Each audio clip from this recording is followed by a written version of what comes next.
Well, hello, writers. Welcome to episode number 347 of How Do You Write? I'm Rachael Herron, and I'm so very glad that you are here with me today as I'm talking to Eleanor Shearer, who this is a fantastic episode. Oh my goodness. This is what has inspired me to do those 500 words a day that I have been doing. We talk about parking downhill. We talk about being in New York, living the dream, doing the book tour. So please stick around for this. It was a beautiful interview. I know you're going to enjoy it. What's been going on around here? Well, I have still been doing those 500 words a day on any project that I feel like.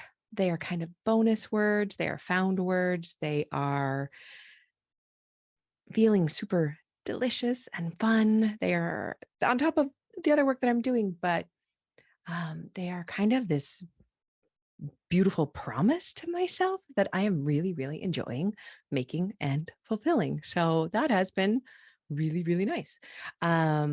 What else? Well, a very, very big thing is that one of our best friends from the States is in town.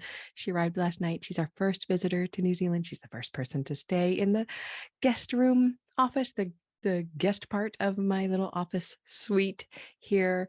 And it has been such a joy to have Megan here. And we're just talking.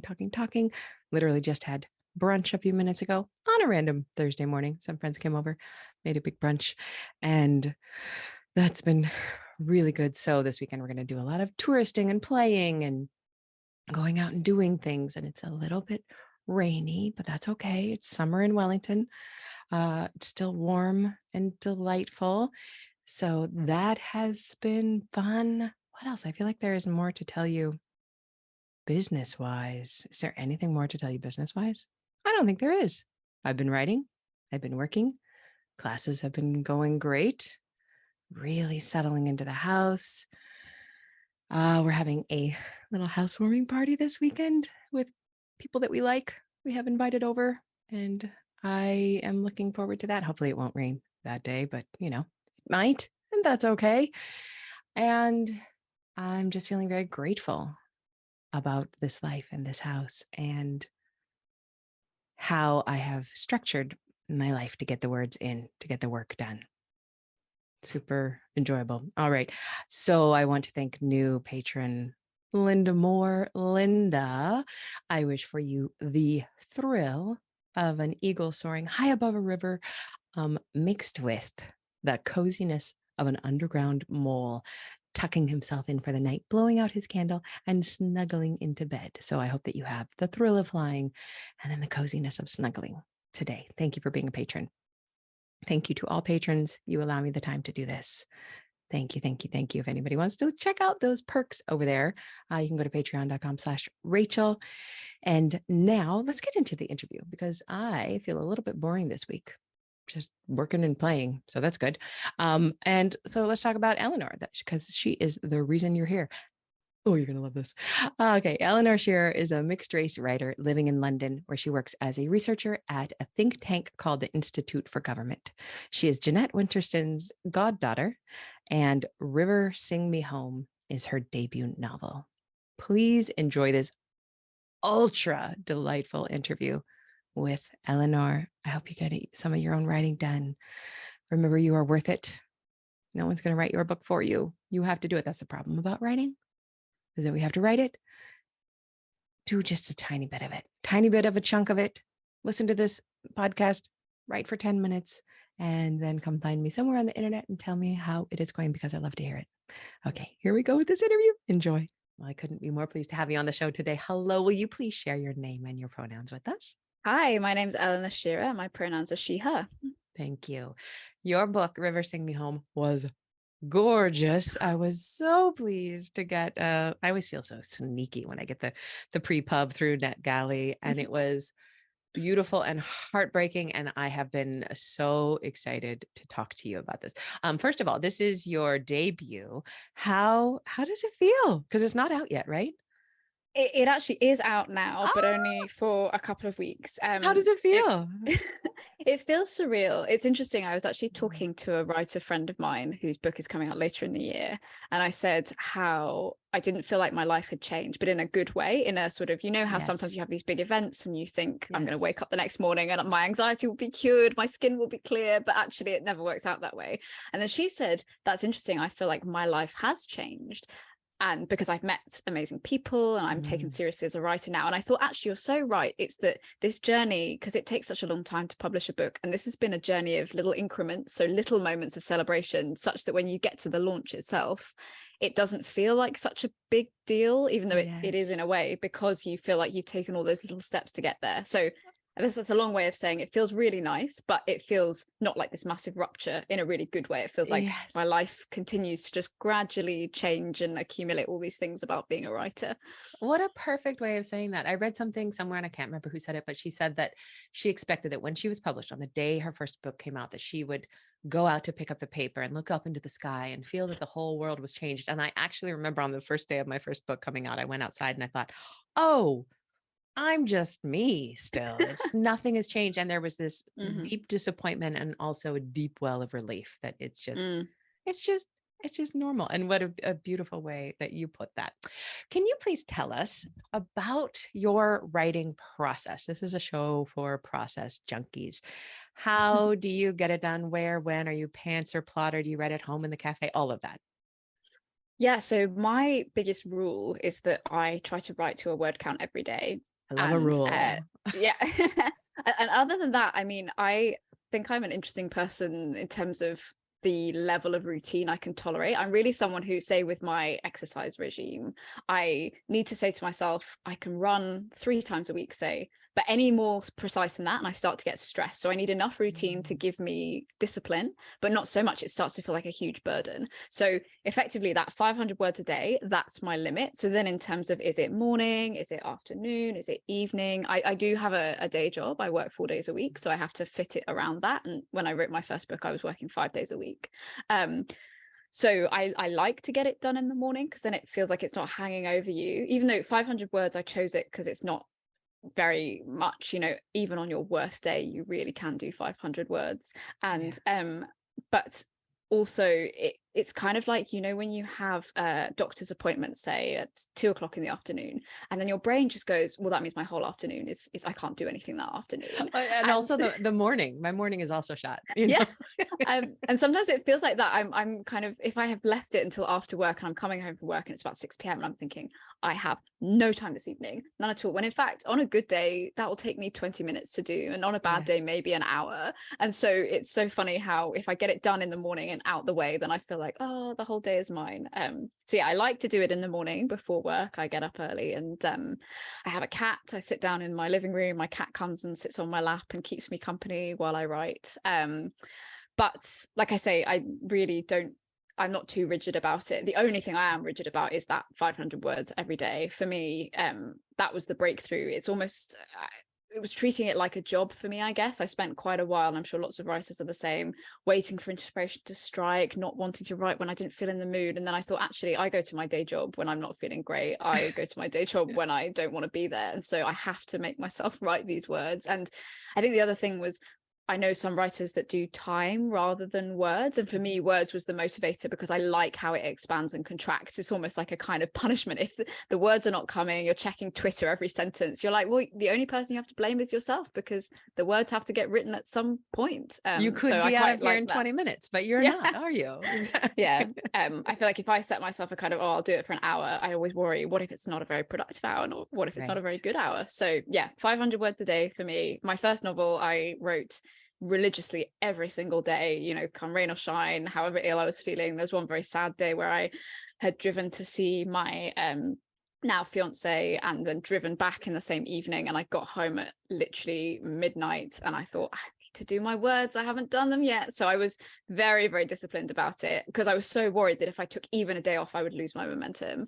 Now I'm a little bit more forgiving with myself because I know that a single day off here or there won't hurt. But I still, when I'm in the middle of drafting a project, I like to be quite disciplined about it because also I appreciate the routine and the rhythm.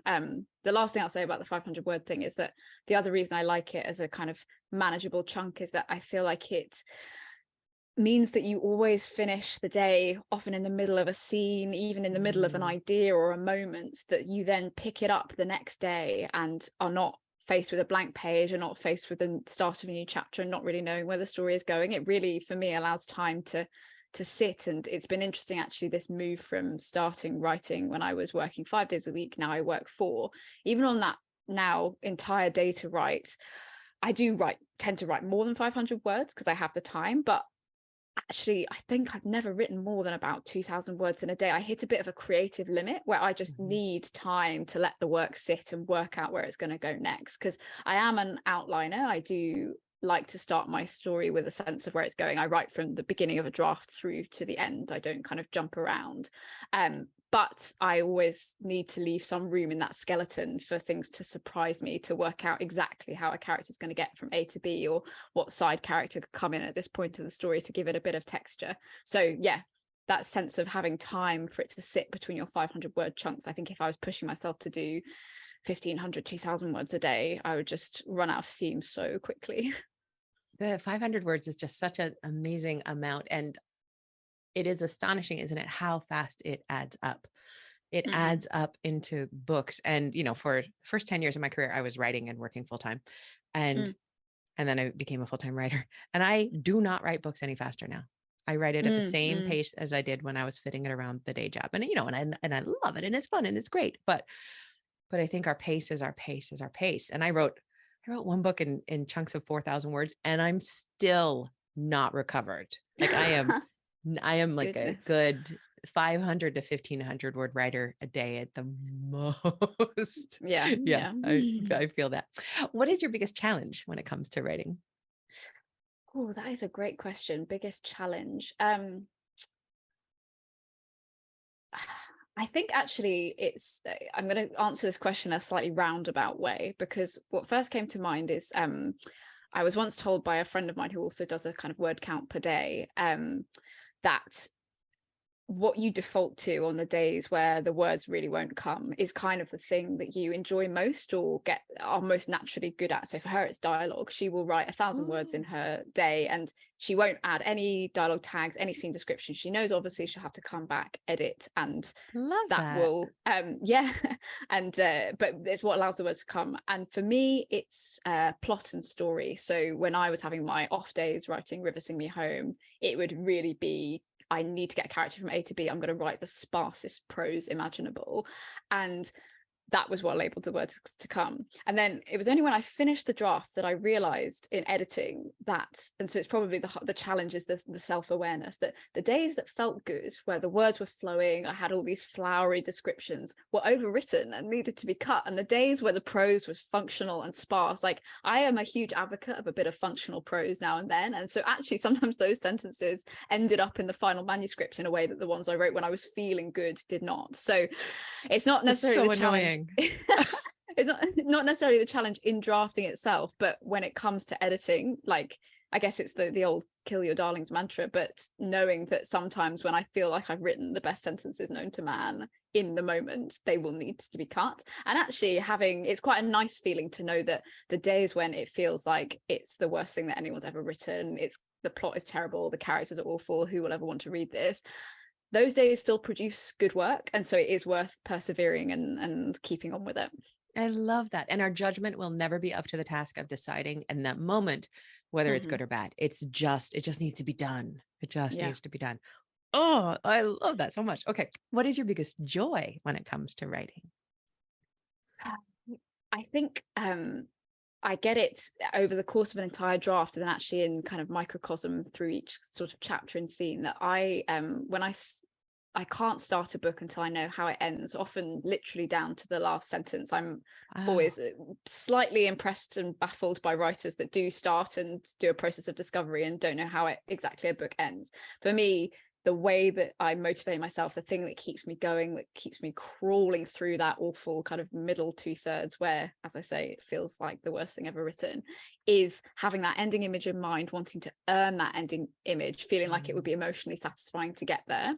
And so the joy of getting there is kind of unparalleled, but I also get it in miniature through each scene. So when I get that idea, and this is not necessarily starting it from the beginning, but I might be halfway through a scene and suddenly think, I know exactly how I'm going to write the climax here, or actually two chapters further on, I've got a great idea for exactly what can happen, and just getting that little ooh moment, and then wanting so much to get there. And this is why, for me, I have to be a writer that doesn't jump around, because I think if I then immediately wrote that scene, that need to get that impulse to get there would go.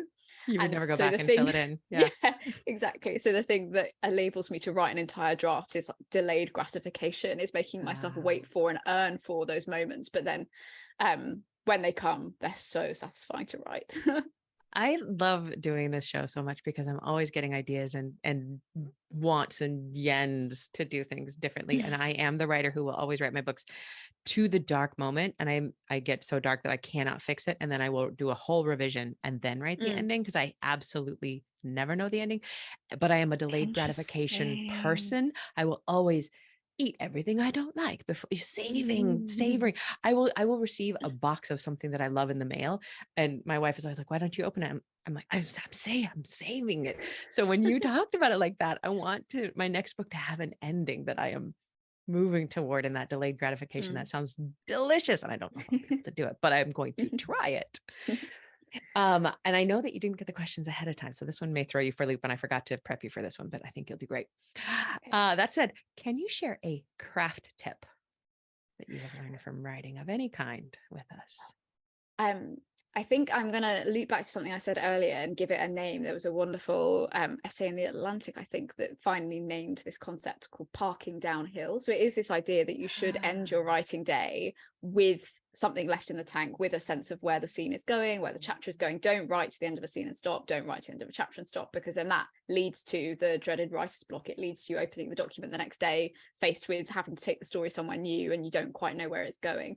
Whereas if you make yourself stop that couple of paragraphs before you're going to round out a scene or a chapter, then you start the next day, you're excited to start the next day because you so want to write that little concluding part to a scene. And then that enables you to sort of build momentum, and often you find that when you've written that, you're in the flow of it and you can keep going. So yeah, parking downhill is my big tip. It's such a good trick to get us going. My only problem is that, like, 9 times out of 10 I sit down and I will actually stop mid-sentence because I am so confident that I know where the sentence is going. 9 times out of the 10 I know the next day when I sit down I can finish the sentence, but that 1 time out of 10 I'm like, I don't even know what I was thinking. So I do tend to leave myself a few notes if I am parking downhill in that way. I read that too, and I'd forgotten that phrase entirely. Let me ask you, looping back to the 500 words, how rigid are you? Because I love talking to people about process. I am one of those people. If I set myself a goal of 500 words, when I hit 500 or 502, I am exhausted. I'm like, and I'll stop in the middle of a sentence. But are you one of the writers who you might end up at 600 because you're kind of feeling it? Or do you rigidly stop at 500-ish? No. I go through 500, and also it's sort of odd because if I end up hitting the next increments, if I've written 1,000, I then have to write 500 still the next day. I don't.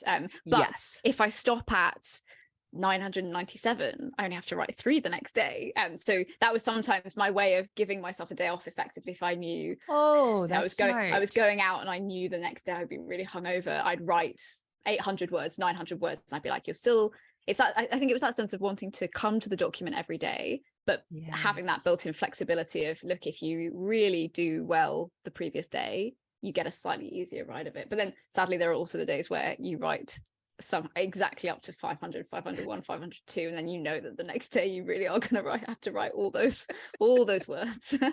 Oh, this is so good. Okay, this is wonderful.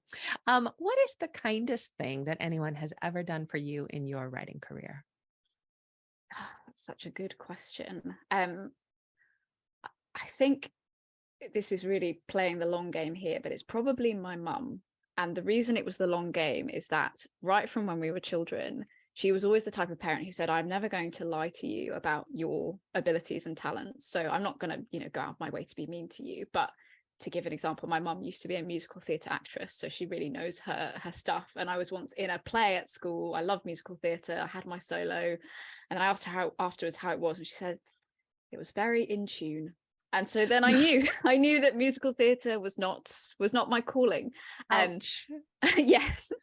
But I think it really helped because both when I was younger and into creative writing and she was encouraging me, and then when I came back to it as an adult and was writing this novel, and when I finished it and she read it, the praise that she gave me was so meaningful because I knew that she wouldn't say it if she didn't mean it. And so yeah, I think that's been the kindest thing, is just having a mum, and my dad too, like knowing that my parents would be honest with me when I showed them the book. They were the first people to read the book in its entirety. So yeah. What a gift. That is so lovely. My mom died just before I picked up an agent and sold my first book. And she knew that I'd finished the book, but she never got to read any of it. And she was the biggest reader in the world. So I'm delighting vicariously in that gorgeous thrill. Oh, that's lovely. Oh, thank you, Mom. Thank you, Mom, because this book is in the world. And what is the kindest thing that you've ever done for yourself as a writer? Another great question. I think probably just given myself permission to believe in myself. And actually, How? I feel like I've shouted out my parents, so I now have to shout out my sister as well. But when I started River Sing Me Home, I by temperament, I'm quite a perfectionist. I'm quite a type A. I'm quite self-critical. And one of the things I realized when I was writing River Sing Me Home, and I'd written about 10,000 words of it, is I thought to myself, I actually think that I am a good writer in terms of I can string sentences together, I can write a good story. So that for me is not in question. The thing that's in question is whether this is the right story for me to write. So my sister was kind enough to read those first 10,000 words and just tell me, or the only feedback I wanted was keep going. Like, this isn't a waste of your time. This isn't a waste of what you can do. And it probably wasn't until I hit that point. Before then, I was thinking maybe I'm just not any good at this activity. Maybe whatever book I write, they will be terrible. And it was something about actually the act of writing every day and having those sentences that just as a reader, I was like, I like these. I enjoy my own work. And yeah, I guess the same feeling kind of came about, although in quite a stressful way, when I read the book in its entirety. I had my full first draft, and it was stressful because I sat down, and because I write from beginning to end, I think you can very clearly see me getting warmed up. So the first chunk of it, I just, as a reader, did not enjoy, and I was like, oh my goodness, what if I read this whole thing and it's all terrible and I hate it? And then it was like a switch flipped around chapter 8 and it suddenly got good, and I was like, as a reader, I am enjoying this. And that was quite a nice thing, again, feeling like I didn't have to qualify it, I didn't have to do myself down or anything. Like, I absolutely believe this book will not be to everyone's taste. You can't please everybody. Any writers out there, I highly recommend, if you read a book you love, if you have a book you love, go and look at the Goodreads reviews, look at the 1 stars. It's so true that even a book that you adore will have its detractors. But I was so pleased that when this book was acquired, when I knew it was going to be published, now it is published, I have that security in its quality for myself. I don't, unlike so many other areas of my life, I'm not sitting here thinking, if I get one bad review, it's because the book is terrible. If someone hates the book, it's because it's terrible and I'm an awful writer. I have somehow managed to develop a bit of resilience, a bit of kind of confidence in myself. And that whole growth and process of me trusting myself and trusting my abilities as a writer has been the kindest thing that I've done for myself.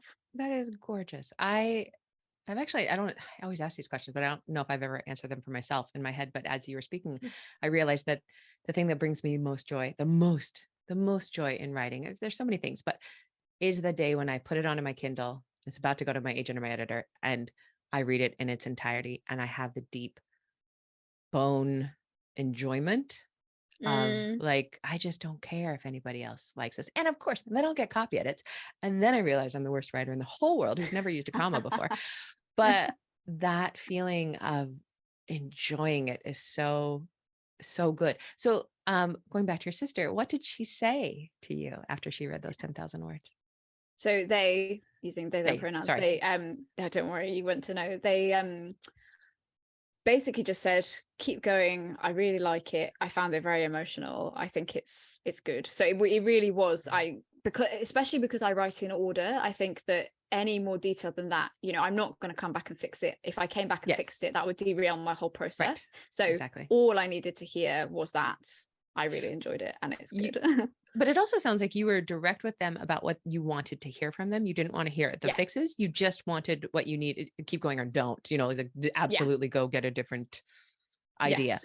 Oh, that was so clever of you, because it's dangerous to show our work to somebody It so is. early, but you knew what you needed and you asked for it, and they also didn't offer you more. So that was really, No, really good on their part. it is. And unfortunately, they've now signed themselves up to a lifetime of doing it for all of my books. They're always going to get these little scrappy 10,000 word chunks of a half-formed book, and they're going to have to be the one to tell me keep going or don't. But I hope they don't mind it too much. May they always say keep going. That's my wish. All right. Well, you tell us about the best book that you have read recently, and why did you love it? Yes, it's not going to be news to anyone, I'm afraid, because this writer is well known. But I got a gorgeous set of Jane Austen editions for Christmas from my mum, and I have read most of them already, but I wanted to reread some of my favorites. And I actually just finished Persuasion. I'd done Pride and Prejudice first, then Sense and Sensibility, and then Persuasion. And I kind of feel like maybe growth and adulthood is moving from Pride and Prejudice being your favorite Austen to Persuasion being your favorite Austen. I have never read Persuasion. Isn't that awful? I've only read Pride and Prejudice. Oh my goodness. I've been kind of saving Persuasion, and I'm 50. Maybe I should get around to it. Like I mean, it was just gorgeous. I love Pride and Prejudice. I studied it at GCSE in the UK, and even that was not enough to kind of kill my love for it. So it was very fun to reread. I think it's a great love story, as attested to by the fact that so many people have adapted it. It continues to be there continue to be reinterpretations and riffs on it. But Persuasion, which I think I had read a very long time ago, but I possibly, you know, when you have those books that you think you might have read, but actually maybe I only watched the adaptation or something, it just hit me with such a force that I thought either I read this before and didn't fully get it or appreciate it, or I've never read this. And I just adored it. I was reading it in a cafe here in New York where I'm staying, doing a bit of publicity for the book, and I was just in this cafe and genuinely shedding tears over the quality of the writing, the beauty of it, the observations of it. And Persuasion by Jane Austen. If you haven't read it yet, get on it. May I indulgently ask, did you have the appreciation of the moment that you're in freaking New York reading Persuasion on your book publicity tour? Please tell me you had that moment. I did, don't worry. My Instagram got a very obnoxious post of my coffee, my book, the New York City tag, being like, yeah, I'm in New York. Yeah, I'm going to be pretentious about it. I once went to it'll be one of my core memories forever, but I was at the Boathouse in New York at a HarperCollins publishing party. And I think it was my first publishing party. And I was fit to be tied. And all the other authors who had been authors for a long time were just walking around really blasé. And I remember my editor telling me, because I apologized. I said, I'm so sorry, I'm the one, but I'm so excited. She's like, it is so nice to see this. Nobody else does this. Nobody else is this embarrassing. But I was just so, seeing the swans float past, and that's so special. Yeah, it was. Speaking of special, would you please tell us about your book for people who haven't read it yet? Can you give us a little bit of a elevator pitch?